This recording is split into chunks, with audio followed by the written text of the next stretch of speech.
Hi dears, welcome back to race. അപ്പോൾ മക്കളെ, CUT UG entrance examination appear ചെയ്യുന്ന എല്ലാ കുട്ടികൾക്കുള്ള ഒരു സംശയമാണ് എങ്ങനെ ജനറൽ ടെസ്റ്റിൽ അഥവാ പേപ്പർ 3 മാക്സിമം മാർക്ക് സ്കോർ ചെയ്യാന്നുള്ളത്.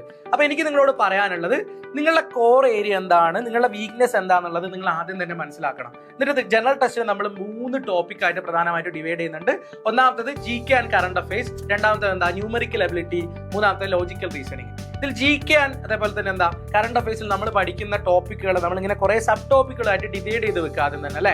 ഒന്നാമത് basic India facts, Indian polity, അതേപോലെ awards, prize and honours, okay. പിന്നെന്താ first and last, important dates, major books and authors, അങ്ങനെ കുറെ സബ് ടോപ്പിക്കുകളായിട്ട് വെച്ചിട്ട് പഠിക്കുക. എന്നിട്ട് അതിന് ലാസ്റ്റ് 1 ഇയർ ഉള്ള കാര്യങ്ങളൊക്കെ ഒന്ന് എഴുതി വെച്ച് പഠിക്കുക. പിന്നെ പ്രീവിയസ് ഇയർ ക്വസ്റ്റ്യൻസ് ചെയ്ത് നോക്കുക. പിന്നെ രണ്ടാമത്തെ വരുന്ന ടോപ്പിക്കാണ് അതിൽ തന്നെ international and national current affairs എന്നുള്ളത്. ഇതിൽ ഇന്റർനാഷണൽ കറണ്ട് അഫെയറിൽ മേജർ ആയിട്ട് നടന്ന സമ്മിറ്റുകൾ, ഇന്റർനാഷണൽ ഇവന്റുകളുടെ വെന്യൂ ഏതാണ്, അങ്ങനത്തെ കാര്യങ്ങളൊക്കെ നിങ്ങൾക്ക് എക്സ്പെക്ട് ചെയ്യാം. ഓക്കെ, ഇനി എനിക്ക് നിങ്ങളോട് പറയാനുള്ളത് ന്യൂമറിക്കൽ എബിലിറ്റി എങ്ങനെ പഠിക്കാന്നുള്ളത്. അപ്പൊ ന്യൂമറിക്കൽ എബിലിറ്റിയിൽ നമ്മൾ കുറേയേറെ സബ് ടോപ്പിക്കുകളായിട്ട് ഡിവൈഡ് ചെയ്യുന്നുണ്ട്. For example square roots and cube roots, average, progression, percentage, ratio and proportion, mixture and alligation, profit and loss, interest, time and work, speed, time and distance, data interpretation, mensuration, geometry, algebra, permutation and combination, probability, അങ്ങനെ കുറേ sub ടോപ്പിക്കുകളായിട്ട് നമ്മൾ എന്താ divide ചെയ്തിട്ടുണ്ട്. അതിൽ എല്ലാ ഏരിയയിൽ നിന്നുള്ള ചോദ്യങ്ങൾ നിങ്ങൾ ചെയ്ത് തന്നെ പഠിക്കുക. MCQ maximum numbers of MCQ നിങ്ങൾ എന്തായാലും ചെയ്തിരിക്കണം. ഓക്കെ, ഇനി അതേപോലെ general mental ability and logical reasoning നിങ്ങൾ പഠിക്കേണ്ടത് കോഡിംഗ് അല്ലെ. കോഡിംഗ് പഠിക്കണം.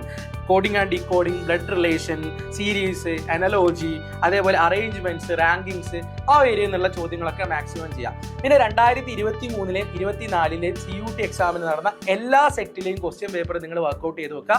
അതൊക്കെ നമുക്ക് ഓൺലൈനിൽ അവൈലബിൾ ആണ്. അതിന്ന് മാക്സിമം ചോദ്യം ചെയ്താലാണ് നിങ്ങൾക്ക് ഈ 1 അവർ ഏറ്റവും മനോഹരമായിട്ട് ഏറ്റവും കൂടുതൽ ചോദ്യങ്ങൾ ചെയ്യാൻ പറ്റുള്ളൂ. ഓക്കെ, നിങ്ങൾ മാക്സിമം പ്രീവിയസ് ഇയർ ക്വസ്റ്റ്യൻസ് ചെയ്യുക. പിന്നെ ഞാനിപ്പോൾ പറഞ്ഞ സബ് ടോപ്പിക്കുകളിൽ നിന്ന് എല്ലാ ഏരിയയിൽ നിന്നുള്ള മാക്സിമം നമ്പേഴ്സ് ഓഫ് MCQ ചെയ്യാം. ഓക്കെ, സോ ഇതൊക്കെ ചെയ്ത് പഠിക്കാനായിട്ട് നമ്മളിവിടെ ഞാൻ പറഞ്ഞിട്ടുണ്ട്, ഓൾറെഡി നിങ്ങൾക്ക് എല്ലാവർക്കും അറിയാം, നമ്മൾ ഏകലവ്യ എന്ന് പറയുന്ന ഒരു ക്രാഷ് ബാച്ച് സ്റ്റാർട്ട് ചെയ്തിട്ടുണ്ട്. 50 ദിവസം കൊണ്ട് എല്ലാ ഏരിയയിലുള്ള ചോദ്യങ്ങളും കവർ ചെയ്യുന്ന രീതിയിലാണ് നമ്മൾ ഈ 50 ഡേയ്സ് ക്രാഷ് പ്രോഗ്രാം ഡിവൈഡ് ചെയ്തിരിക്കുന്നത്. സോ ഇനിയും ജോയിൻ ചെയ്യാത്ത ആളുകളുണ്ടെങ്കിൽ നമ്മളെ ക്രാഷ് ബാച്ച് ആയിട്ടുള്ള ഏകലവ്യയിലേക്ക് മാക്സിമം പെട്ടെന്ന് തന്നെ ജോയിൻ ചെയ്യാം. അപ്പോൾ ഞാൻ പറഞ്ഞ കാര്യങ്ങളൊന്നും തന്നെ മറക്കണ്ട. ഇങ്ങനെ ടോപ്പിക്കുകളായിട്ട് ഡിവൈഡ് ചെയ്ത് പഠിക്കുക. മാക്സിമം മാർക്ക് സ്കോർ ചെയ്യാനും CUT ജനറൽ ടെസ്റ്റ് നിങ്ങൾക്ക് ഏറ്റവും പെട്ടെന്ന് തന്നെ ക്രാക്ക് ചെയ്യാനും പറ്റും. ഓക്കെ.